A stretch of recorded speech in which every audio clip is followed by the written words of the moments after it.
Assalamu alaikum. Dr. Amjad Rafiq here. Today we are going to discuss the chapter transportation. हम लोग transportation chapter को discuss कर रहे थे, जिसमें से हमने स्ट्रक्चर ऑफ हार्ट को डिस्कस कर लिया था, फंक्शन ऑफ हार्ट मैंने और आपने इस चीज में डिस्कस कर लिए थे। और आज जो हार्ट से रिलेटेड, जो हार्ट से डिसऑर्डर्स पैदा होते हैं या हार्ट से रिलेटेड जो डिसऑर्डर्स है, उनको मैं और आप वन बाय वन डिस्कस करेंगे। तो सबसे पहला जो चीज है वो आपके पास थ्रोम्बस है। What does thrombus mean? Sohail, thrombus किसे कहते हैं? Yes, thrombus is stand for the clot. यानी for example this is a blood vessel, ये एक ब्लड वेसल है। समहाउ किसी कंडीशन के बेस पर, वो कंडीशन क्या हो सकती है लेटर ऑन मैं और आप उनको डिस्कस करेंगे कि एक ब्लड वेसल के अंदर बेसिकली एक क्लॉट जो है या एक क्लॉट की फॉर्मेशन जो है वो क्यों होती है। अगर एक ब्लड वेसल, ये एक ब्लड वेसल है और समहाउ उसमें एक टाइप का क्लॉट बन जाता है, कोगुलेशन हो जाती है, यानी एक थ्रोम्बस की फॉर्मेशन हो जाती है। Thrombus stand for a clot, एक क्लॉट की फॉर्मेशन हो जाती है। जब एक ब्लड वेसल के अंदर क्लॉट की फॉर्मेशन हो जाए, what does it mean? It means कि जो ब्लड वेसल के अंदर जो पर्टिकुलरली जो ब्लड फ्लो कर रहा है उसके अंदर एक ब्लॉकेज आ जाती है। उस ब्लॉकेज को मैं और आप किस चीज का नाम देंगे? थ्रोम्बस का नाम देंगे। राइट? ये थ्रोम्बस जो है वो ब्लड वेसल्स के अंदर क्यों आती है? रीजन क्या हो सकता है एक थ्रोम्बस की फॉर्मेशन एक ब्लड वेसल के अंदर? क्यों? सॉरी, बोलो, ऊंचा बोलो। हाँ, फैटी टिश्यूज इसकी कंडीशंस हो सकते हैं, लेकिन फैटी टिश्यूज की जो एक्यूमुलेशन है वो क्यों होती है? बेसिकली फैट तो आ जाता है, समहाउ ये कोआगुलेशन है फैट की वजह से होती है। जो एक्स्ट्रा इंटरनल यहाँ पर वेंस में जो है फैट एक्यूमुलेट हो जाता है, एक हद तक आप ठीक है, लेकिन खुद ये फैट जो है वो क्यों आता है? इस फैट की एक्यूमुलेशन क्यों होती है? ये फैट क्यों इतना एब्जॉर्ब नहीं होता इनसाइड द ब्लड वेसल, जिसकी वजह से इस थ्रोम्बस की फॉर्मेशन हो जाती है? बिकॉज लेस ऑफ एक्टिविटीज या लेस ऑफ एक्सरसाइज की वजह से।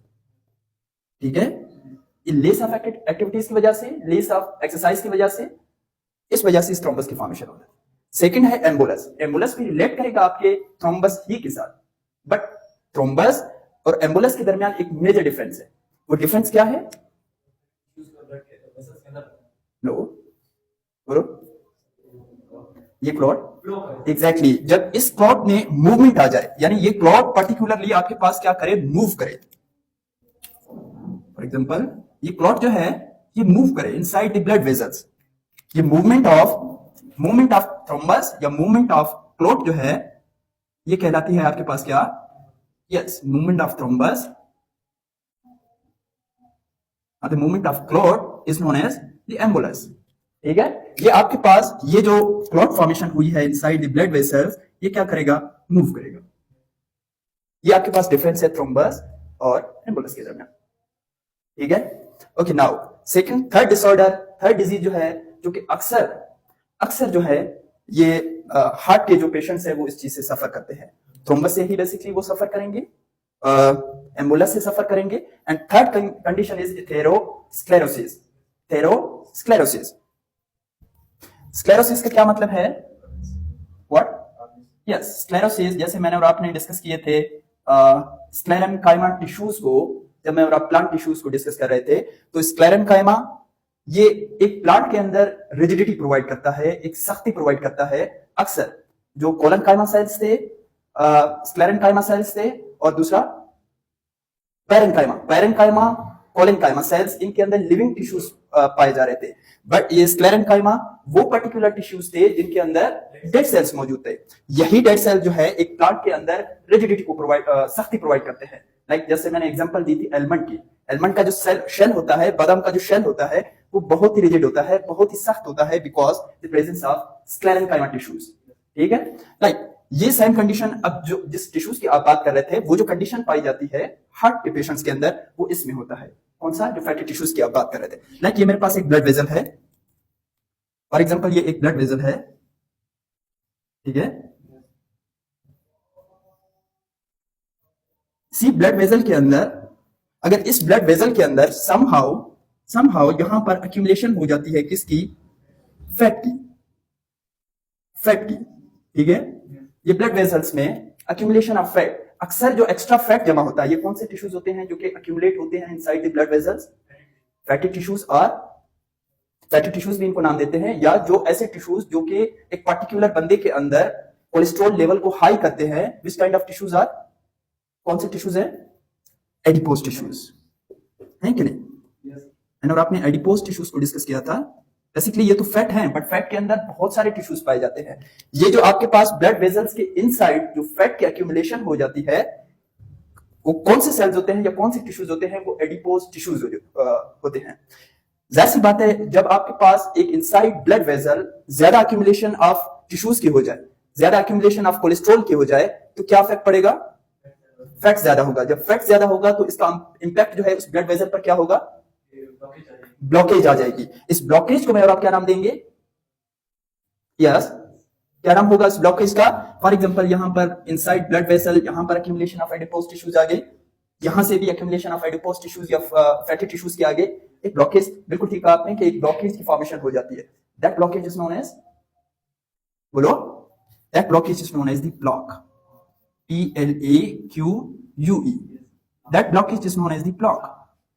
ब्लॉक किसे कहेंगे, जब एक ब्लड वेसल के अंदर बहुत सारा, इनसाइड ब्लड वेसल्स के अंदर बहुत सारा एडिपोज टिश्यूज या फैट टिश्यूज की एक्यूमुलेशन हो जाए, उसको मैं और आप नाम देंगे किसी का, प्लाक का। अगर मेरा क्वेश्चन है, अगर यहां पर प्लाक की फॉर्मेशन हो गई एक पर्टिकुलर बंदे के ब्लड वेसल्स में, ओके, तब क्या होगा, तब क्या होगा, प्रेशर इंक्रीज होगा ब्लड वेसल के अंदर या डिक्रीज होगा, इंक्रीज होगा। जाहिर सी बात है, ये जो फ्लो ऑफ ब्लड है इनसाइड द ब्लड वेसल, तो इससे क्या होगा, इस ब्लॉकेज के आने की वजह से प्रेशर ऑफ ब्लड जो है वो हाई हो जाएगा, प्रेशर ऑफ ब्लड जो है वो इंक्रीज हो जाएगा। ये तीन कंडीशंस हैं आपके पास अकॉर्डिंग टू कार्डियोवैस्कुलर डिजीज से। एक है thrombus, thrombus means the formation of a clot inside the blood vessel, इसको नाम देते हैं थ्रोम्बस का। और एम्बुलस, एम्बुलस is what, the movement of that clot, इसी क्लॉट की जो मूवमेंट होगी inside the blood vessel. For example एक पर्टिकुलर जगह पर, एक जगह पर ब्लॉकेज है या ये थ्रोम्बस बना है, थोड़ी देर बाद आगे जाकर वो थ्रोम्बस बनेगा, आ जाओ, आ जाओ, बैठो, थोड़ी देर बाद जाकर आगे वो थ्रोम्बस बनेगा। ये जो थ्रोम्बस की जो मूवमेंट होगी आपके पास, ये क्या कहलाएगी, एम्बुलस कहलाएगी। एक जगह पर वो थ्रोम्बस सस्टेन होगा, तब क्या कहलाएगी, तब क्या कहलाएगी, थ्रोम्बस। इशारे कर रहे हो, बताओ भी कि ये क्या कहलाती है, थ्रोम्बस कहलाती है। इन दोनों को कंबाइन करके एक चीज रहेगी, इन दोनों को कंबाइन करके तो आपके पास ये क्या कहलाएगा कि क्लॉट भी है, थ्रोम्बस भी है, लेकिन वो थ्रोम्बस जो है वो मूव कर रहा है, इसको नाम क्या देंगे, thrombo embolism. Thrombo embolism, active नहीं हो यार आप लोग आज, thrombo embolism, thrombo embolism, combination of एम्बुलस and thrombus, ठीक है। ये तीन कंडीशन, ये तीन पर्टिकुलर डिसऑर्डर्स जो है जो कि हार्ट से सफर करते हैं। दो तीन और पॉइंट्स मेरे आपके पास, दो तीन और डिसऑर्डर या दो तीन और कंडीशंस, एक है आपके पास एंजाइना पेक्टोरस, एक है आपके पास heart attack, second third one is known as the stroke, fourth one is known as the haemorrhage. One by one करके थोड़ा सा जितना भी आपके सिलेबस में है इनके हिसाब से मैं और आप इस चीज को देख लेते हैं। ये रिमूव करो।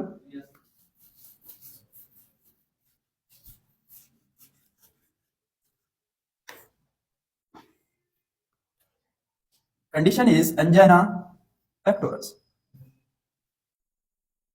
एंजाइना पेक्टोरस क्या है, pain of heart. The pain of heart is known as the angina. Angina का वर्ड जहां पर भी आप सुने तो एंजाइना का मतलब है पेन, पेन, बट किसका, हार्ट की जो पेन है उसको नाम देते हैं एंजाइना पेक्टोरस का। देखो ये जो एंजाइना पेक्टोरस की जो कंडीशन है, ये उस वक्त एक इंसान में या एक उस पर्टिकुलर पेशेंट के अंदर स्टार्ट होती है जो कि टुवर्ड हार्ट डिजीज की तरफ जा रहा है, यानी टुवर्ड हार्ट्स की एबनॉर्मलिटीज की तरफ जा रहा है। वैसे तो देखा यह जाता है कि हार्ट अटैक के basically there is no any symptom, कि हार्ट अटैक के आपको इनिशियल फेज में कोई सिम्पटम नहीं मिलते हैं। हाँ, आप यूं कह सकते हो कि वो बहुत ही लकी लोग होते हैं जिनको कुछ ना कुछ यानी अनजाना जैसे सिम्पटम्स उनको स्टार्ट होने लगते हैं। बट एक हार्ट अटैक जो है वो एक सडन कंडीशन है, एक सडन डिजीज है। कुछ लोग फिर इससे सर्वाइव कर लेते हैं, कुछ लोग इससे सर्वाइव नहीं कर पाते। जो लोग सर्वाइव कर लेते हैं इस चीज से, इट्स मींस कि वो उस दिन के बाद ये समझेंगे कि I am a patient of heart, कि I am a patient of blood pressure, ठीक है। ये एंजाइना पेक्टोरस, फिर कुछ ऐसे लोग होते हैं जिनके अंदर ये इनिशियल सिम्पटम जो है हार्ट डिजीज के स्टार्ट होने लगते हैं।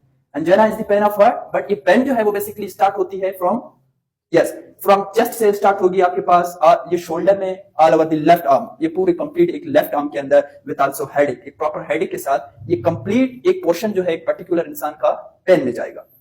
सही है। ये जो पेन कहलाती है, ये जो कंडीशन कहलाती है, वो आपके पास क्या कहलाती है, angina pectoris. What does it mean, the pain of heart is known as the angina pectoris which is started from the chest, यहां से होता हुआ ये शोल्डर, ये कंप्लीट आपका लेफ्ट आर्म जो है वो इस पेन से सफर करेगा। ये एक किस्म का एक हैवी पेन होता है जो कि कंप्लीट एक वो जो पर्सन होगा इससे काफी ज्यादा डिस्टर्बेंस जो है वो बेसिकली फील करता है। Okay, second one is known as the heart attack.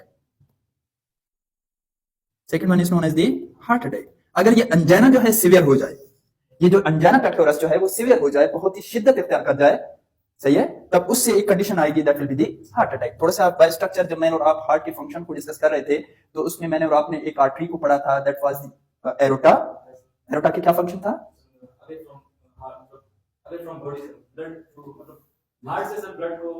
Which blood?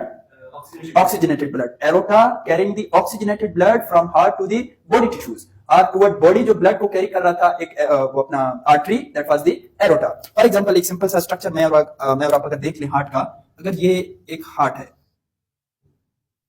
ठीक है, ये एक हार्ट है, हार्ट के 4 चैम्बर्स हैं somehow. ये हार्ट के चैम्बर्स हैं, like heart is divided into the 4 portions के 4 पोर्शंस में बेसिकली के एक हार्ट जो है वो डिवाइडेड होता है। इससे एक आर्टरी निकल रही थी हार्ट से, सही है, इस आर्टरी को मैं और आप नाम दे रहे थे एरोटा का। ये एरोटा क्या फंक्शन कर रहा था? एरोटा का क्या फंक्शन था स्वेन? Carrying oxygenated blood from heart toward body, या बॉडी टिश्यूज की तरफ जो ब्लड जा रही थी दिल से, वो कौन लेके जा रहा था? वो एरोटा लेके जा रहा था। यहां एरोटा के साथ ही एक और वेजल जो है वो सीक्रेट आउट हो रहे थे या निकल रहे थे, या कुछ और आर्टरीज जो है बंचेस की फॉर्म में वो निकल रहे थे। बहुत सारे आर्टरीज मिलकर क्या बनाते हैं? सॉरी, हाँ, आर्ट्रियोल्स, बहुत सारे आर्ट्रियोल्स जो है वो मिलकर, यानी बंचेस ऑफ आर्ट्रियोल्स मिलकर क्या बनाते हैं? एक आर्टरी बनाते हैं। सबसे बड़ा आर्टरी मेरे और आपके बॉडी के अंदर that is the aorta. Aorta is the only artery, नहीं, एरोटा वो हमेशा से वो आर्टरीज होते हैं जो कि सिर्फ और सिर्फ ऑक्सीजनेटेड ब्लड को कैरी करते हैं from heart to body tissues. लेकिन एक आर्टरी इनमें से ऐसी है जो कि डीऑक्सीजनेटेड ब्लड को कैरी करता है, that is pulmonary artery. Pulmonary artery is the only artery which carries the deoxygenated blood from heart to lungs. Exactly. Now इस हार्ट से, यानी एक और आर्टरी इसी एरोटा से एक्सक्रिएट आउट होती है इनसाइड हार्ट की तरफ, लेकिन मैं हार्ट की तरफ नहीं लेके जा रहा क्योंकि ये पोर्शन आपके पास छोटा है।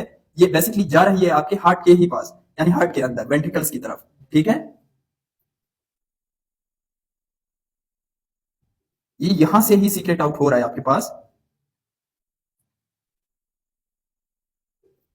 समहाउ, एक टाइप के ये जो आर्टरीज है, ठीक है।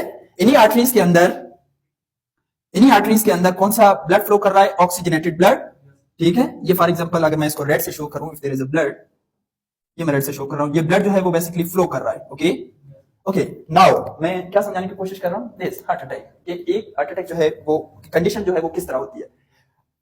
जो आर्टरी से, again I am repeating, artery से एक आर्टरी निकल रही है, उस आर्टरी को नाम क्या देते हैं? ये जो सीक्रेट आउट हो रही है या निकल रही है बंच के फॉर्म में फ्रॉम द एरोटा, इसका नाम क्या है?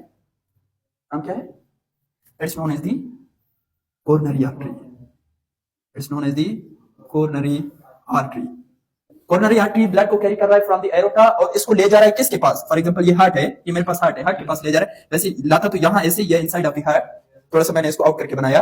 ये जो ब्लड को लेके जा रहा है टुवर्ड हार्ट की तरफ, कौन? Coronary artery. हार्ट के किसके पास ले जा रहा है? एग्जैक्टली, हार्ट के मसल्स की तरफ ब्लड को लेके जा रहा है कौन? Coronary artery. स्मूथ मसल्स की तरफ ब्लड को कैरी कर रहा है कोरोनरी आर्टरी।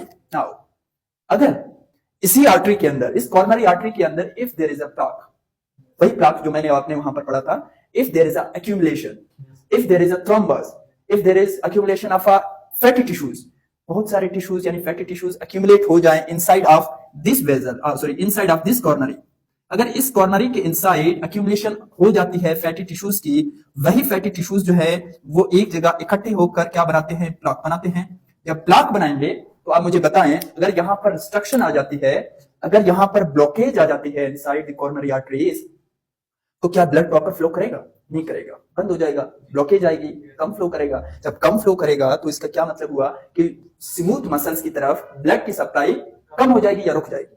जब ब्लड की सप्लाई टुवर्ड स्मूथ मसल्स कम हो जाए या बंद हो जाए, तो स्मूथ मसल्स के पास तो सेल्स होते हैं ना, यानी हार्ट के मसल्स के पास सेल्स तो होंगे। फॉर एग्जांपल ये मेरे पास सेल्स हैं, इसके पास हार्ट के पास, हार्ट के मसल्स के पास, ठीक है। अगर यहां पर सेल्स हैं कुछ, यानी हार्ट के मसल्स में, तो हार्ट के मसल्स की तरफ ब्लड सप्लाई रुक जाना या ब्लड सप्लाई का कम हो जाना, तो जो हार्ट के जो मसल के सेल्स है उन पर क्या इफेक्ट आएगा? पंपिंग से पहले। पंपिंग क्यों नहीं करेंगे? क्योंकि ब्लड की रिस्ट्रिक्शन है। जब ब्लड की बंद होगी, जब ब्लड के फ्लो कम हो जाएगी, सेल क्यों डेड होंगे? एग्जैक्टली क्योंकि ऑक्सीजन की जो सप्लाई है इन सेल्स के पास वो कम हो जाएगी। If there is a low level of supply of oxygen from the coronary artery towards the cells of heart cells की तरफ अगर कम हो जाए, what does it mean? If supply of oxygen जब कम होगी, जब सप्लाई ऑफ ऑक्सीजन कम होगी तो वो सेल किस चीज का शिकार होगा? इंजरी का शिकार होगा। जब इंजरी का एक सेल जो है वो शिकार हो जाएगा तो वो पर्टिकुलर सेल जो है वो क्या हो जाएगा? डेड हो जाएगा। जब एक सेल डेड हो जाएगा तो स्मूथ मसल्स का काम क्या है? पंपिंग का, कॉन्ट्रैक्शन का। तो क्या एक हार्ट पंपिंग करेगी? नहीं करेगी। तो इससे एक कंडीशन पैदा होती है, that is known as the heart attack. Heart attack, again I am repeating, because there is a block, there is a restriction, there is a blockage inside the coronary arteries where the supply of a blood goes toward the muscle cells of heart. If there is no supply of oxygen toward the muscle cells of heart, तो क्या होगा? There is injury. Injury के बाद the cells goes toward the death की तरफ जाएंगे। Okay, third condition, second last condition है मेरे और आपके पास, that is known as the stroke. That is known as stroke. Stroke में क्या होता है?